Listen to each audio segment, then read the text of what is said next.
বন্ধুসকল আজি আমি এই ভিডিঅ'টোত চাওঁ যোৱা 20 ছেপ্টেম্বৰত পোষ্টপন হোৱা অসম পুলিচ এছআই পৰীক্ষাত হোৱা কিছুমান মেমৰি বেছড ৰিজনিং কুৱেশ্যন তো এই গোটেই কুৱেশ্যনখিনি মই ইণ্টাৰনেটৰ পৰা কালেক্ট কৰিছোঁ তো আপোনালোকেও ক'ব কেনেকুৱা ধৰণৰ কুৱেশ্যন আহিছিলে কমেণ্টত চ' আৰু মই এক্সট্ৰা কিছুমান কুৱেশ্যন লৈছোঁ ইয়াৰ লগত ৰিলেটেড যিখিনি আপোনালোকৰ নেক্সট যিটো এছআই এক্সাম হ'ব নৱেম্বৰৰ 20 তাৰিখৰ ভিতৰত চ' তাৰ বাবে বহুখিনি আপোনালোকক হেল্প কৰিব বুলি মই ভাবোঁ তো আশা কৰিছোঁ ভিডিঅ'টো শেষলৈকে চাব সকলোৱে আৰু যদি পাৰে প্লিজ শ্বেয়াৰ কৰিব ঠিক আছে বন্ধুসকল কুৱেশ্যন নম্বৰ 1 লৈছোঁ ইয়াত কৈছে atom is related to molecule অৰ্থাৎ এটম মানে হৈছে পৰমাণু আৰু মলিকুল মানে হৈছে অণু okay as cell is related to কি হ'ব এতিয়া চেল মানে হৈছে কোষটো কিহৰ লগত ৰিলেটেড হ'ব ঠিক আছে তো এতিয়া চাই লওঁ আহক যে অণু যিটো ঠিক আছে অণু অৰ্থাৎ অণু সৃষ্টি হ'বৰ কাৰণে কি হ'ব লাগিব অণুৰ সৃষ্টি হ'বৰ কাৰণে যিটো পৰমাণু ইয়াৰ এটা গোট গঠন হ'ব লাগিব ঠিক আছে ইয়াৰ এটা গোটে কিহৰ সৃষ্টি কৰিব এটা মলিকুলৰ সৃষ্টি কৰিব ঠিক আছে তো চেলৰ এটা গোটে কিহৰ সৃষ্টি কৰিব তেতিয়ালে চেলে কি সৃষ্টি কৰিব ঠিক আছে তো ইয়াৰ আনসাৰ হ'ব আমাৰ অপচন এ অৰ্গেনিজম যদি টিস্যু বুলি থাকিল হয় তেতিয়াহলে টিস্যুৰ ৰাইট আনসাৰ হ'ল হয় ঠিক আছে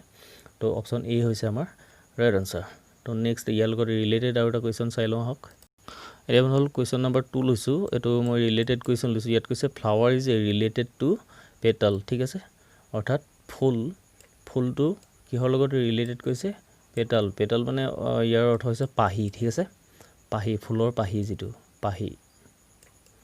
আৰু in the same way as book is related to কি হ'ব যদি এপাহ ফুল পাহিৰে ফুলৰ পাহিৰেটো এপাহ ফুল সৃষ্টি হয় ন সো এখন বুক সৃষ্টি হ'বৰ কাৰণে কিতাপৰ সৃষ্টি হ'বৰ কাৰণে কি লাগিব পেজ লাগিব ঠিক আছে কন্টেন্টটো লাগিবই অথৰটো লাগিব মেইন হৈছে পেজ ঠিক আছে তো ৰিলেটেড যিহৰ লগত আছে আমি সেই তাৰ আনসাৰ চইচ কৰিব লাগিব সো পেজ হ'ব আমাৰ কাৰেক্ট আনসাৰ ঠিক আছে নেক্সট আৰু এটা চাওঁ হক ইয়াৰ লগত ৰিলেটেড কুৱেশ্যন এই কুৱেশ্যনটোত কি কৈছে লক্ষ্য কৰক question number 3 on is related two of ঠিক আছে ইয়াৰ বিপৰীত বুজাইছে অন অফ ঠিক আছে বন্ধ আৰু খোলা then in the same way as A what is related to কি হ'ব এতিয়া হট মানে হৈছে গৰমটো কিহৰ লগত ৰিলেটেড হ'ব ৱাটাৰ সুইটছ টেপ নন অফ দিছ এতিয়া গতিকে ইয়াৰ লগত ৰিলেটেড এটাও নহয় ঠিক আছে কাৰণ এটো বিপৰীত বুজাইছে on off okay then what is related to option D হ'ব আমাৰ নন অফ দিছ ইয়াত এটাও নাই হট কুল হ'ব লাগিছিলে ঠিক আছে ওকে তো নেক্সট চাওঁ হক এসক বনহল কুৱেশ্যন নম্বৰ 4 লৈছোঁ ইয়াত কৈছে the word of which is not like the other word ঠিক আছে এটো এসা এক্সামত সুধিছিল তো মই নেটৰ পৰা কালেক্ট কৰিছোঁ আপোনালোকক কৈছোৱে যদি আপোনালোকক কিবা মনত আছে প্লিজ কমেণ্টত দিব মই তাৰ ভালকে এটা ভিডিঅ' বনাই আৰু এটা ভিডিঅ' বনাই মই আলোচনা কৰিবলৈ চেষ্টা কৰিম তো ইয়াত আছে এত আছে আমাৰ হেমাৰ বিট আছে নেইল সিট আছে স্ক্ৰু এণ্ড ডিট আছে পিন ওকে তো ইয়াৰ এতিয়া আমি যদি চাবলৈ যাওঁ হেমাৰ মানে হৈছে মৰিবা যিকোনো এটা বস্তু পিটা নাইবা খুন্দা এনেকুৱা বুজায় ঠিক আছে হেমাৰটোৱে অৰ্থাৎ হেতু বুজালে ঠিক আছে মৰিবা পিটা বা খুন্দা ঠিক আছে নেইল মানে কি নখ ঠিক আছে আঙুলিৰ একেবাৰে মূৰত অৱস্থিত নখ তো স্ক্ৰুটো কি হয় এটা গজাল হয় ঠিক আছে স্ক্ৰু মানে কি এটো বুজি পাইছে এনেকুৱা ধৰণৰ আৰু নেক্সট পিন মানে এটা গজাল হয় ঠিক আছে অৰ্থাৎ একেবাৰে শেষৰ কথাটো বুজাইছে এই গুটেই তিনিটাই ঠিক আছে নেইল স্ক্ৰু এণ্ড পিন কিন্তু হেমাৰ যেটো মৰিবা খুন্দা পিটা এটো হৈছে ডিফাৰেন্ট এই হৈছে এই বাকি ৱৰ্ড গিটাৰ পৰা ডিফাৰেন্ট ঠিক আছে এটো বুজি পাইছে নেক্সট আৰু এটা ইয়াৰ লগত ৰিলেটেড কুৱেশ্যন চাই লওঁ হক নেক্সট কুৱেশ্যন নম্বৰ 5 ত কৈছে চাওক শোজ অৰ ফাইন্ড অড ৱৰ্ড ঠিক আছে অমিল ৱৰ্ডটো বিচাৰি উলিয়াব লাগে ইয়াত কৈছে এত আছে গ্ৰেনাইট বিট আছে লিগনাইট সিট আছে পিক ডিট আছে এন্থ্ৰাক্সাইড আৰু ইট আছে বিটুমিনাছ ওকে সো ইয়াত যদি আমি ভালদৰে লক্ষ্য কৰো গ্ৰেনাইটটো হৈছে এটা হিল ঠিক আছে গ্ৰেনাইট হিল তো বাকি গুটেই কিটা হৈছে কয়লাৰ এটা ভাগ গতিকে অডটো হ'ব আমাৰ গ্ৰেনাইট অপচন এ হ'ব আমাৰ কাৰেক্ট আনসাৰ ঠিক আছে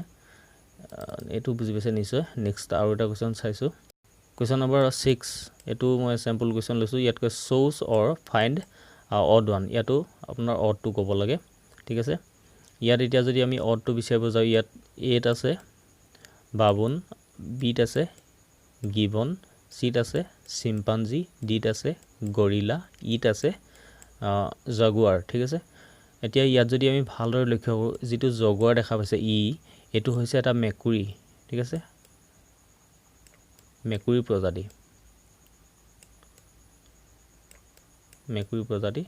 বাকি গুটেইকেইটা হৈছে বান্দৰৰ প্ৰজাতি ওকে বান্দৰ গতিকে ডিফাৰেন্ট কি ডিফাৰেন্টটো হৈছে option E okay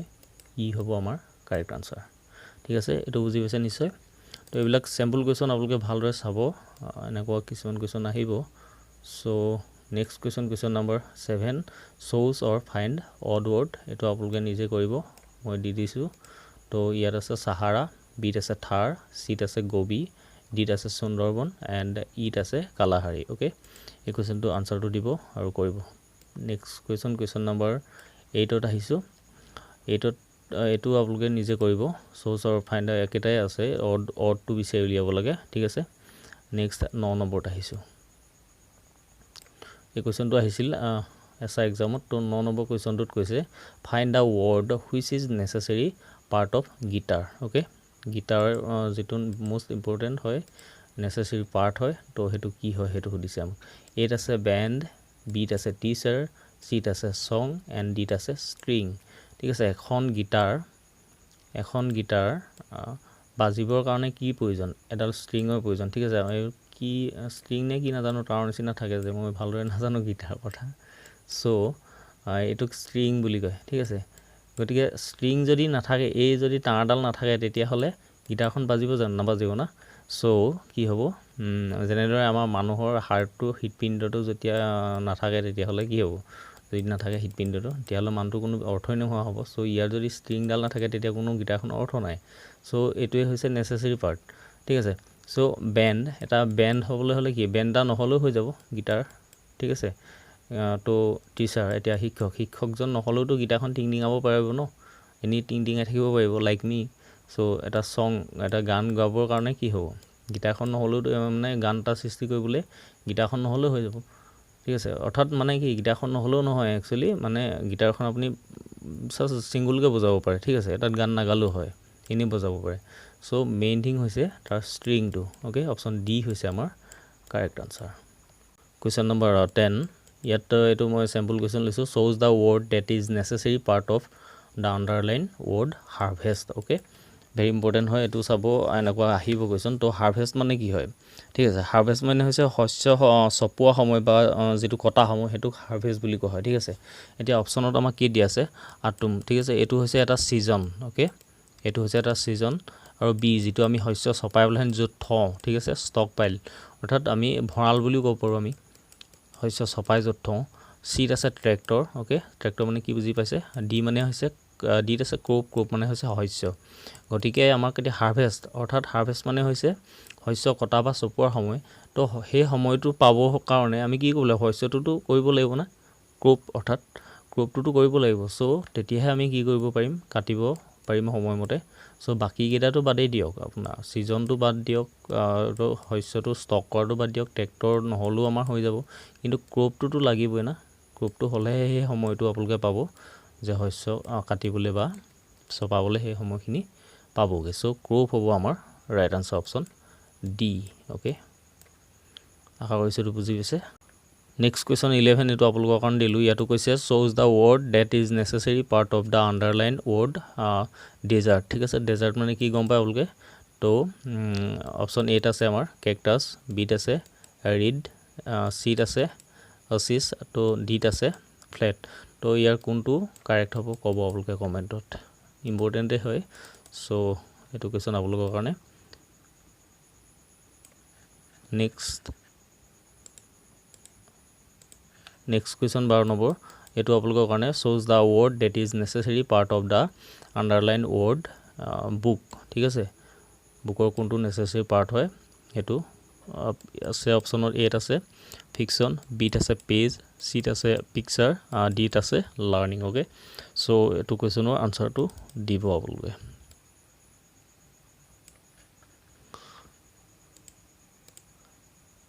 next question to according to internet এই কোৱেশ্চনটো আহিছে এক্সাম এসা এক্সামত তো examine the relationship and find the correct word ঠিক আছে ইয়াত কৈছে table wood and oak okay ইয়াত কৈছে oak মানে হৈছে এজোপা গছ ঠিক আছে এজোপা গছ oak নামৰ এজোপা গছ নেক্সট বিট আছে শার্ট এটোত আছে শার্ট ক্লথ এন্ড নেক্সট আমি কি উলিয়াব লাগে ওকে এতিয়া চাওক টেবুল উড এণ্ড গছৰ পৰা কি হয় কাঠৰ সৃষ্টি হয় আৰু কাঠৰ পৰাই কি কৰে টেবুলৰ সৃষ্টি হয় তেতিয়াহ'লে ক্লথ সৃষ্টি হ'বৰ কাৰণে কি লাগিব ডেফিনেটলি ছুইং এণ্ড বিট আছে ড্ৰেছ চিট আছে কটন এণ্ড ডিট আছে ট্ৰী গতিকে কটন হ'ব আমাৰ ৰাইট আনচাৰ অৰ্থাৎ কপাহৰ প্ৰয়োজন হ'ব ঠিক আছে কপাহৰ পৰা কি হ'ব কাপোৰ বনিব আৰু কাপোৰৰ পৰা কি হ'ব চাৰ্ট বনিব অ'কে তো ৰাইট আনচাৰ হ'ব আমাৰ অপশ্যন চি অ'কে এইটো বুজি পাইছে নিশ্চয় নেক্সট আৰু এটা চেম্পল কুৱেশ্যন চাওঁ ইয়াৰ তো কুৱেশ্যন নম্বৰ 14 লৈছোঁ ইয়াত আছে daisy flower plant okay daisy মানে হৈছে এপাহ বনৰীয়া ফুল অ'কে মই লিখি দিবলৈ অলপ প্ৰব্লেম হয় মাউচে চ' লিখি দিয়া নাই চাব আপোনালোকে ফ্লাৱাৰ মানে ফুল আৰু ডেইজি মানে হৈছে এপাহ বনৰীয়া ফুল অ'কে প্লেণ্ট মানে হৈছে উদ্ভিদ তো ফুলপাহ কি হয় এই পাৰ্ট অফ প্লেণ্টে নহ'ব জানো ফুলপাহ এটা উদ্ভিদৰ অংশ হ'ব অ'কে তেতিয়াহ'লে ফ্লাৱাৰ এইটো ডেইজিটো কি ফুলৰ এটা অংশ অ'কে বুজি পাইছে তো এইটো বাংলো যিটো দেখা পাইছে বাংলো এটা ঘৰ বিশেষ ধৰণৰ এবিধ ঘৰ হয় বাংলো আৰু তেতিয়াহ'লে এই ঘৰটোৰ কাৰণে কি হ'ব তেতিয়াহ'লে ঠিক আছে অপশ্যন এ হ'ব আমাৰ কাৰেক্ট আনচাৰ বিল্ডিং ঠিক আছে বিল্ডিং হাউচ বাংলো অ'কে তো নেক্সট কুৱেশ্যন লৈছোঁ আশা কৰিছোঁ এইটো বুজি পাইছে আপোনালোকে চাব ভালদৰে নেক্সট কুৱেশ্যন 15 এইটো আপোনালোকৰ কাৰণে তো ইয়াত আছে আপোনাৰ ৰুল কামাণ্ড দেখা পাইছে ৰুল কামাণ্ড এণ্ড ডিক্টেট ঠিক আছে তো নেক্সট আছে ড'জ শ্লিপ এণ্ড কি হ'ব তো আপোনালোকে কমেণ্টত জনাব ইম্পৰ্টেণ্ট হয় নেক্সট কুৱেশ্যন 16 এইটো আপোনালোকৰ কাৰণে Apple fruit and super market okay novel book কি হ'ব অ'কে এই কুৱেশ্যনটোৰ আনচাৰটো দিব আপোনালোকে নেক্সট কুৱেশ্যন নম্বৰ 17 ইয়াত কৈছে if ABCD is equal 24 then D will be কি হ'ব আমাক সুধিছে এই কুৱেশ্যনটো এছ এক্সামত সুধিছিল বুলি কৈছে একৰ্ডিং টু ইণ্টাৰনেট চ' আপোনালোকে ক'ব সুধিছিল নাই সোধা কমেণ্টত আৰু কিবা যদি আছেও আপোনালোকৰ হাতত তেনেকুৱা ইনফৰ্মেশ্যন মনত আছে কিবা আপোনালোকৰ তো সেইটো জনাব চ' ঠিক আছে তো ABCD ঠিক আছে ABCD ইজ ইকুৱেল 24 বুলি কৈছে এতিয়া যদি আমি ইয়াৰ পজিশ্যন চাবলৈ যাওঁ এ মানে 1 বি মানে 2 মানে 2 নম্বৰ জেগাত বি আছে 3 নম্বৰ জেগাত চি আছে 4 নম্বৰ জেগাত ডি আছে চ' গোটেইকেইটা যদি আমি পূৰণ কৰি পাম 2 গুণ 2 3 গুণ 6 6 গুণ 24 অ'কে 24 পাম ঠিক আছে তো ইয়াৰ মতে আমি যদি এইটো ওলাব যাওঁ কি হ'ব ডি ই যদি ওলাব যাওঁ তেতিয়াহ'লে ডি স্থান হৈছে 4